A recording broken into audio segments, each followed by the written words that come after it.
Folks, welcome back. It's the tip of the iceberg, but the China virus has brought into focus just how big a threat China is to the American people. It's a threat that has been largely ignored by a sympathetic press and a complicit Democrat Socialist Party. President Trump created a China task force made up of 15 lawmakers to create policies that would stop the CCP from expanding its influence. Joining me now, two members of that team, Pennsylvania Congressman Guy Reschenthaler and Florida Congressman Michael Waltz. Gentlemen, thank you so much for being there. Your job in the task force was to identify threats that China could pose not only onto the United States, but onto the world, both present and future. Mr. Reschenthaler, tell the folks at home about some of the things that, while not getting a lot of coverage in the biased press, threats to America.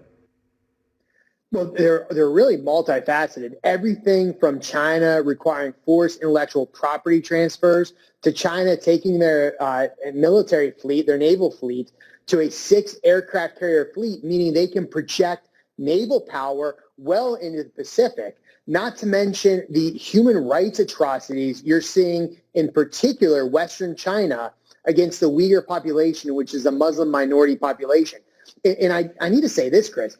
If you doubt China's aggression, just look at how they handled this pandemic. We have information that the Chinese locked down travel from Wuhan, meaning they locked down domestic travel from Wuhan to the rest of mainland China, yet allowed international China from Wuhan, thereby spreading this virus all over the world and creating the worldwide pandemic. Then to make matters worse, China then capitalized on the pandemic. So while the world was dealing with the COVID-19 crisis, China turned around and basically invaded Hong Kong, a quasi-independent city-state that was a democracy, and took over the city-state against international treaties. So China is capitalizing, they are on the move, and they are becoming increasingly aggressive.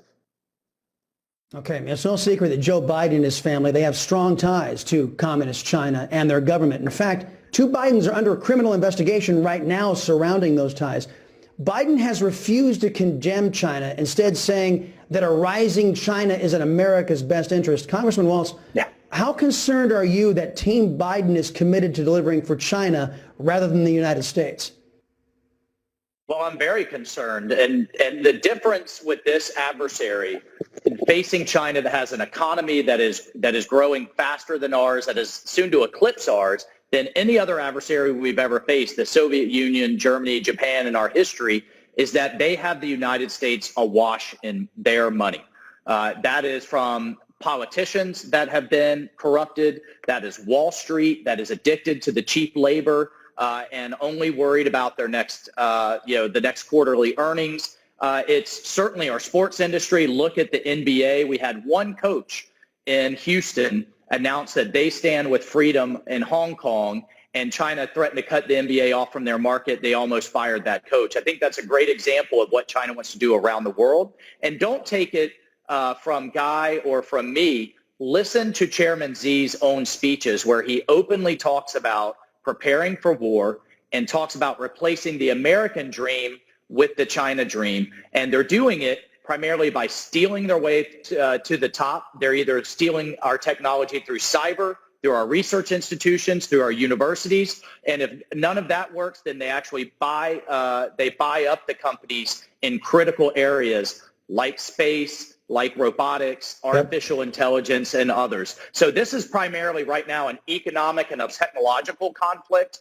and they hope to make a military conflict a fait accompli because they plan on the United States going bankrupt and not being able to compete technologically and militarily in the future. Exactly. Guys, I only got 2 minutes left, so if you guys can keep both answers, and I ask you, got two more questions. Mr. Reschenthaler, Sure. So far Biden has called the slaughter and enslavement of Uyghur Muslims cultural differences with the West. Isn't that like saying Hitler's extermination of the Jews was just a cultural difference? It is. It's completely inexcusable that the leader of the free world would ignore modern-day concentration camps in Western China. And to mark this up to say it's somehow a cultural norm, that's the kind of weakness, that's the kind of vacillation that will only invite more aggression and more atrocities from the Chinese Communist Party.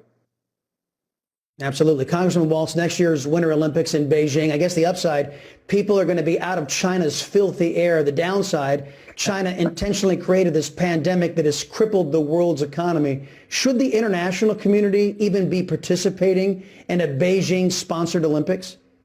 Well, I'm proud to work with Representative Ressenthaler on a resolution that says if the International Olympic Committee, will not move the Olympics, then we need to boycott. We cannot reward the Chinese Communist Party with a global platform to spread their propaganda after unleashing the coronavirus and after the atrocities that they're committing, and all of the companies that stand to pour billions into Beijing and make billions like Nike, NBC, Apple, and others. Enough is enough, and we can't have the American flag flying in Beijing and rewarding the Chinese Communist Party with that platform.